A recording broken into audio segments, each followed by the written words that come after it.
ये कॉन्फ्लिक्ट लद्दाख से नहीं बल्कि लद्दाख के लिए है।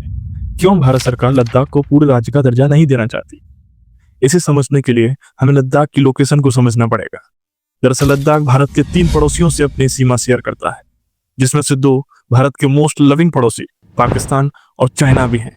इन दोनों देशों के बीच बढ़ती हुई नजदीकी, दोनों देशों के बीच बनते हुए इकोनॉमिक कॉरिडोर्स लद्दाख को भारत के लिए और क्रूशियल बना देते हैं।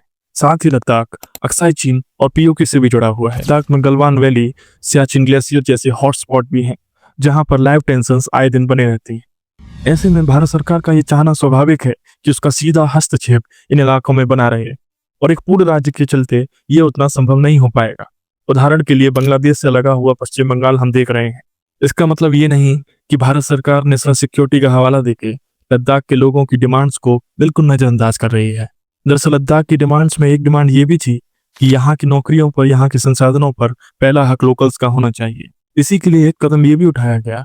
लद्दाख रिजर्वेशन अमेंडमेंट रेजोल्यूशन 2025 के तहत लद्दाख की नौकरियों पर जो रिजर्वेशन कैप था उसको 50% से बढ़ा के 85% किया गया। साथ ही शेड्यूल्ड ट्राइब, जो कि यहाँ की पॉपुलेशन में 97% शेयर होल्डिंग रखती है, उसके लिए भी इस कैप को बढ़ा के 80% तक किया गया। मतलब साफ है, भारत सरकार लद्दाख के लोगों के खिलाफ नहीं है। कुछ लोग इस पूरे इश्यू को इंडिया वर्सेस लद्दाख की तरह फ्रेम कर रहे हैं, जबकि ये पूरी रस्साकसी इंडिया और लद्दाख की इंटीग्रिटी को और मजबूत करने के लिए है। किसी भी कंफ्यूजन से बचिए, कॉन्फ्लिक्ट से बचिए, यूनाइटेड रहिए। जय हिंद, जय लद्दाख।